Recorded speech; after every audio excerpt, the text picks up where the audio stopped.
अपने जैसे लोगों का मन जब सज सिंगार ऋत आई बसंती, डाली डाली वो क्या, डालियों पे तितलियां झूमे सा। हाँ, सज सिंगार ऋतु आई बसंती। अब इसमें हमारा मन डोल गया, अद्भुत। लेकिन अरे रुको तो सही भैया, हमारा मन डोला है, नारद जी का नहीं डोला है। वो अब भी बैठे हैं। कामदेव का पहला तीर फेल हो गया, नारद जी ने अपनी आंखें नहीं खोली। मुझे प्रसंग बहुत गजब का लगता है। कभी कभी अवसर मिलता है, राम कथा में हम लोग कहते रहते हैं, कामदेव इस समय हार गए, पहला तीर नहीं चला। इतना संगीत बजने के बाद भी हमने गर्दन हिलाई, पर नारद जी ने नहीं। वो अब भी बैठे हैं, नारायण नारायण नारायण। कामदेव को बड़ा बुरा लगा कि ऐसा तो होता नहीं है, ये कैसे हो सकता है। तो कितने तीर लेकर आए वो, 5 7 3। अच्छा, मतलब इसका ये है कि सुना जा रहा है ढंग से ही। अब दूसरा तीर निकाला उन्होंने, दूसरा तीर निकाला तो अब तक प्रकृति बनाई, और अब सुंदर सुंदर कन्याएं नृत्य करने के लिए आ गई। कंगन बजने लगे, घुघरू बजने लगे, पायल, कंगन खनक रहे, चूड़ियां बोल रही है, पायल बज रही है, और ऐसे में सुंदर संगीत बज रहा है। सुंदर संगीत में कन्याएं नाच रही है, नाच रही है कन्याएं। सोचो आप, गजरा कजरा लगा करके, और बढ़िया कंगन बज रहे हैं, चूड़ियां बज रही है, पायल बज रही है, खूब नाची। ऐसे करके वैसे करके खूब नाची, खूब संगीत बजा, खूब नाची, और घुघरू बजते रहे। इतना इतना इतना कि घुघरू ही टूट गए, हाथ दर्द करने लग गए, पैरों में छाले पड़ गए। लेकिन हम तो मगन हुए, पर नारद जी मगन आखिर में जाकर के, और घुघरू टूट गए। लेकिन फिर भी अब कन्याओं ने हाथ जोड़ लिए कामदेव के सामने कि अब हमारी क्षमता समाप्त हो गई, अब हम कब तक नाचें। ये तो बाबा जी आंख बंद करके बैठे। कन्याएं चली गई, ये नहीं कि दूसरा तीर भी फेल हो गया, और अब तक कौन विजय में है, नारद जी विजय में है, और नारद जी लगभग जीत गए। कामदेव ने देखा कि मैंने कितना प्रयास किया, फिर भी ये बाबा को मैं अपने स्थान से डिगा नहीं पाया, मेरी गलती हो गई। और वो दौड़ करके गए और नारद जी महाराज के चरणों में जाकर गिर पड़े, पैर पकड़ करके कहा, क्षमा क्षमा क्षमा क्षमा क्षमा क्षमा कर दीजिए। इतना सुना, मुझसे बहुत बड़ी गलती हो गई। नारद जी की आंखें बंद है, एक एक शब्द पर ध्यान देना। नारद जी की आंखें बंद है, मुझसे गलती हो गई। नारद जी की आंखें बंद है, मैं कामदेव आपका ध्यान भंग करने आया था, मुझसे गलती हो गई।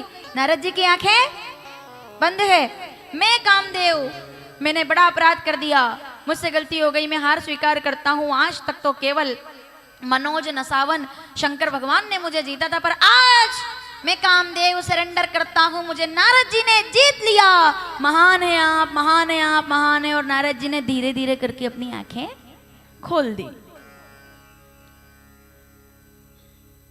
जो अब तक नहीं हुआ था वो अब नारद जी ने आंखें खोल दी, आंखें खुल गई नारद जी महाराज की। नारद जी ने देखा तो कामदेव ने देखा, आंखें खुली, तुरंत चरणों में गिर गया। बोले, श्राप मत देना, मैं खुद मान रहा हूं कि गलती की है मैंने, मैं अपनी मर्जी से नहीं आया हूं, मुझे भेजा गया है, और मैं प्रार्थना करता हूं कि आप मुझ पर क्रोध ना करें। देखिए, देवराज इंद्र को कुर्सी का संकट था, इसलिए मैं आया, मेरी कोई गलती नहीं है, मैं तो कर्मचारी जैसा हूं, जिधर हमको दौड़ाते उधर दौड़ जाते, हम पर कृपा करें, आप बस श्राप मत देना। वैसे ही शंकर भगवान भस्म कर चुके हैं, श्राप ना दें आप।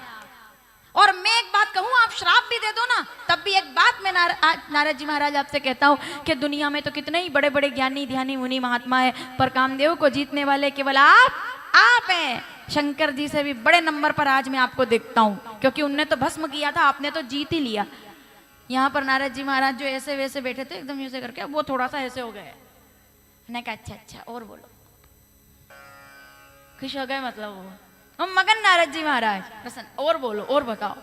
तो कामदेव ने कहा, मैं आज से बस आप कुछ ना के बुरा मत मानना, पर शंकर जी आज मेरे लिए नंबर 2 पर है, आज प्रथम पर आप हैं। आपकी कृपा से देखिए जरा कितने दयालु हैं, आपने मुझे जीत लिया। प्रसन्न हो गए नारद जी, और उनको कोई क्रोध नहीं आया, मुस्कुरा करके कहा चलो जाओ कोई बात नहीं, ठीक है। कामदेव वहां से रवाना हो गए। लेकिन सावधान, अब मुझे श्रोताओं की सक्रियता समझ में आएगी, ठीक है। अब सावधान, कामदेव जाने लगे, दिखाई दे रहा है उनका तरकश, कितने तीर लेकर आए थे बताइए। लेकिन जब जाने लगे तो तरकश खाली है उनका, अब तरकश खाली है। अब यहां पर कंफ्यूजन होना चाहिए कि 2 तीर तो उन्होंने चला दिए, लेकिन तीसरा तीर तो उन्होंने क्या चलता हुआ देखा आपने? आपको पता है पहले तीर में क्या हुआ बताओ? वो हमने प्रकृति का रूप देखा। दूसरा बाण चलाया तो क्या हुआ? कन्याएं नाची। तो फिर तीसरा तीर कहाँ है? होना चाहिए ना भाई, वो तो सरेंडर कर गए। अब तीसरा बाण तो उनके तरकश में होना चाहिए, लेकिन खाली गए तरकश, क्योंकि कामदेव ऐसे ही नहीं गए हैं। तीसरा बाण बहुत करीब से चला करके गए हैं, और वो तीसरा बाण और कोई नहीं, वो था झूठी प्रशंसा का बाण, जिसने नारद जी को घायल कर दिया और आंखें खोलने के लिए मजबूर कर दिया। आखिर में कामदेव जीत गए और नारद जी का ध्यान टूट गया। समझ में आया आपको? वो जो चरणों में आकर गिरे और उन्होंने कहा ना कि आपसे महान कोई नहीं है, वही तीसरा बाण था। और वो कहाँ लगा? वो ठक से दिल में जाकर के लगा और ध्यान टूट गया। इस दुनिया में क्या खतरनाक है? सबसे खतरनाक अगर कुछ है तो वो है झूठी प्रशंसा। कड़वा बोलने वाला दुश्मन पास बिठा लेना, एक बात याद रखिएगा, कड़वा बोलने वाला दुश्मन पास बिठा लेना, पर मीठा बोलने वाला दोस्त जो बर्बाद कर दे, उससे हाथ जोड़कर दूरी बनाने में कोई बुराई नहीं है, क्योंकि वो मीठा बोल करके ही आपको बर्बाद कर देगा। चाय भी आपकी पिएगा, समय भी आपका खराब करेगा, आपकी तारीफ भी करेगा। अपन तो इतने वैसे ही मालवा के भावुक लोग हैं, थोड़ा कोई कह दे कि अरे क्या बात है साहब, मकान बढ़िया बनाया, चाय पी के जाना पड़ेगा। खाली इतना बोल दे कोई कि साहब वैसे तो इस कॉलोनी में मकान बहुत है, पर आप नक्शा कहाँ से लाए, इतना कह दे वो बस। मैं गलत तो नहीं बोल रही हूँ? ये स्वभाव है हमारा। हम इसमें ऐसा, किसी ने कह दिया कि साहब कार तो बहुत लोगों के पास, ये कलर कहाँ से लाए, किसी के पास ही नहीं है। बोले साहब चाय तो पी के जानी पड़ेगी आपको। उससे कोई लेना देना ना हो, चाहे कोई उसको जानता ना हो, लेकिन उसने तारीफ की है, तुरंत आप एकदम प्रसन्न हो जाते हो। आप बैठे हुए हो कि भाभी जी कोई आपको शादी वगैरह में माताएं मिल गई और तुरंत आपसे कहते हैं क्या बात है, ये डिजाइन एकदम साड़ी की नहीं है।